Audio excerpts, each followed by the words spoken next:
Welcome F11 members to the Fundamentals of Post-Production video tutorials for issue 85. That's February 2019. So on the screen in front of us we have a picture of Cape Méchant on La Réunion, the French isle in the tropical Indian Ocean.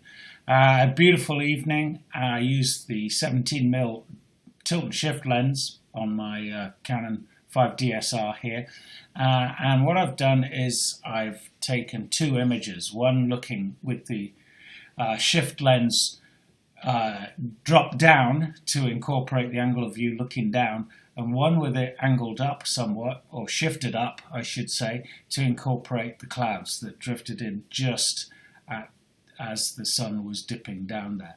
I used the tilt and shift lens to keep all my verticals straight, to keep this cliff face looking perpendicular with the very downward looking angle of view. But that also enabled me to use the shift to create two pictures to be blended together here to make this square picture. So what I'm going to do is talk you through the post-production on this. So let's go into Lightroom and show you what I started with. And this is I'm just going to come down here and go to import. And this is the picture looking down on the bay here. And if I go to library, and I'm going to combine it with this picture here, which is shot for the sky. So in this particular instance, I'm going to merge them manually, because I find that works better. Sometimes when I try and ask Lightroom to merge these kind of tilt shift pictures together, it doesn't do a very good job. So we're going to do it manually. So let's start with this image here, and I'm just going to process it as I would do normally. So the first thing I'm going to do is go into the develop mode here and look at what I want to do to this. As usual, I'm going to come up here and look at my white points and my black points. You can see I'm clipping highlights there at the top. So I'm just going to pull back my blacks somewhat, just a touch here. Hold down the Alt slider and move the black slider to the left until I start clipping there, just a touch. So I can come to about -15 on my blacks. And on my whites, I'm clipping at the top of the frame, you can see there where the sky is, but the actual the other frame is going to be lying over that top of part of the image, so I'm not particularly worried about that. So I can ignore that clipping at the top of the frame there and just clean up my whites down there in the breaking waves. Some lovely motion on the waves there. And now I'm going to pull back my tone curves here until I've got the kind of density to the picture I want there. I don't know if you can see, there's a fisherman perched on the rocks just there. Very precarious position indeed. Okay, I'm going to come to about that. So they're lovely. These greens, don't those greens jump out? Really quite keen on that. You can just see the last sun on the headland here. And I'm going to put just a touch more vibrance in there. Go up to about 15 on that. Okay, and now I'm pretty much done with that picture. So let's go and address the other image, which I've flagged for attention. This one here, the picture of the sky. So I'm not really concerned with the bottom part of the picture because that's going to be taken care of by the other frame. But I do want to make merging the two images possible. So I'm going to have to be a bit tricky here. So the first thing I'm going to do, as usual, is looking at this picture. These shadows here are blocking in, or at the top of the headland there. So I'm going to boost them quite significantly, right up to about 50. Okay there, and I'm going to look at my whites as well.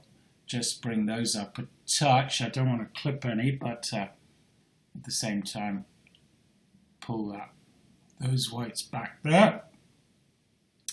Okay, and now what I want to do is just look at my highlights, pull those back a touch, bring back those tones in the sky there. Okay, now I want to just add a grad filter to this. So I'm going to select the grad there and hold down the shift button so that the grad gets applied evenly. And a nice even gradation here. And pull back that sky. In fact, I'm going to make it a much more harder grad there. Something like that. Okay, and then pull back the tone so I get that the lovely tones coming through in the sky there. Just come back on my whites on the grad control there to get some good contrast in the shot there. Pull back the sky a bit more. Just add a little bit of, no I won't actually. What I'm a bit concerned about here though is how that's darkening down that top of the headland there. So what I'm going to do is go to my brush tool here and, go back to the grad, hit the wrong button there, activate that grad again, and then here, click on brush here, and what I want to do, come down here, click on show selected mask overlay, and now click here on erase, and I just want to erase away the effect of the grad on this bit of the headland here. It's a small thing, but you can see a grad line developing there because it's quite a hard grad. That's done there. Now click off show selected mask overlay, and I think click on done, and now the two images are ready to be merged. So I'm going to open them up in Photoshop. I'm just going to pause you while I do that. So here I am back in Photoshop with my two images open here, the sky image and here the rocks below. So what I need to do is bring them together, and I'm going to do this manually. And so the first thing I do is I go up to File and in Photoshop and New, and I'm going to create a new document to paste these layers on top of. And the size here, first of all, I'm going to give it a name. And I'm going to call it Réunion 6913 SQ for square V1. Okay, and you'll see here I've given it a width of 7,200 pixels, which is wider than the dimension of my two images, and a height of 10,000 images, which is a lot taller than the two images stacked together. It's going to give me a bigger document than I need, but I can always chop it down subsequently. And 300 DPI here. RGB color 16-bit.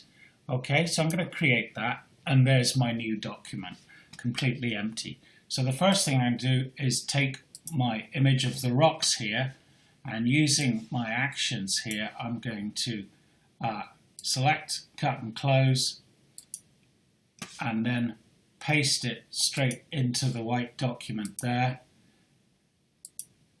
And there's the first image. And I'm going to do the same with the second image here. Select, cut and close, and then paste that into the top there on top. So now if I bring my layers palette in here, you'll see that I have this image here, the sky image, on top of the rocks image, on top of the white background. So I need to align them now, and I'm going to do this manually. So basically what I come here is come down to my tool here and select move, and I'm just going to move it up until I've got, we're getting somewhere near where I need to be. Now, okay, that's not particularly precise, so I'm just going to zoom in here and have a look at my alignment here. Move up a touch, and then if I start clicking on and off my tools there, you can see what I need to do is just using my shift key, Shift key, get the alignment absolutely right. So if I click on it on and off, there's no shift between, you know, I'm perfectly aligned. Takes a bit of faffing, but this is the real beauty of the tilt and shift lens, enabling me to do this. If I rotated the camera, I couldn't do this. Now you can see there's a little bit I need to move to the right a touch.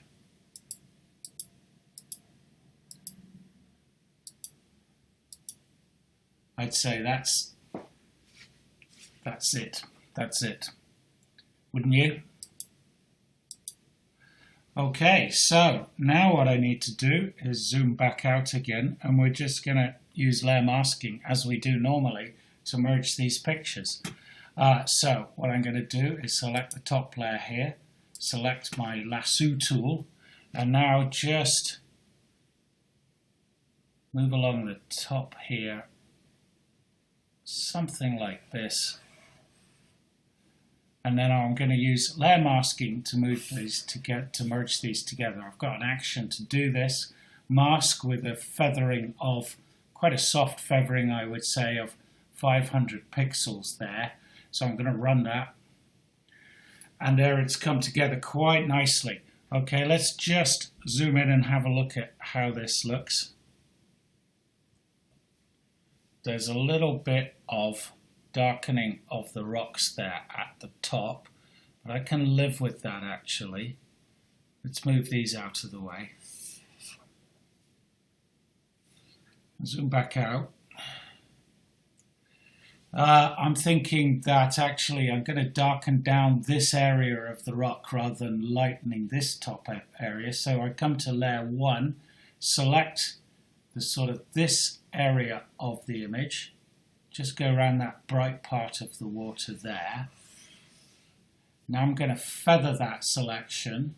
Again, I've got an action for doing this, so I'm going to go with a feather of, let's go 300, nice soft feather. Run that. And now if I come up here, image, adjustments, curves, bring that in so you can see what I'm doing now. And I'm just going to darken down that top part of the bottom layer. And I think you'll agree we've got a pretty good merge there. Click OK. Deselect. And I'm pretty much there. So what I need to do now is just crop this image, crop out the white bits. So I'll come down to my crop tool there, move this in here, so I've just got the bits I want.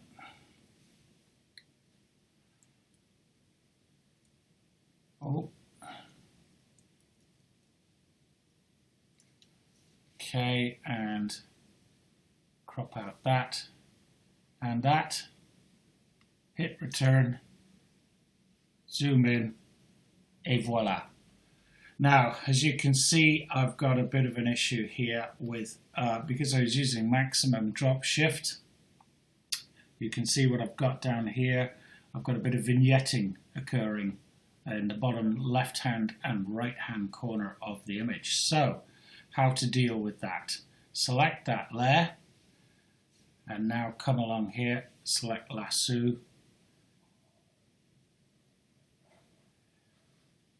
This is one of the problems of using filters with maximum shift. You do get this vignetting.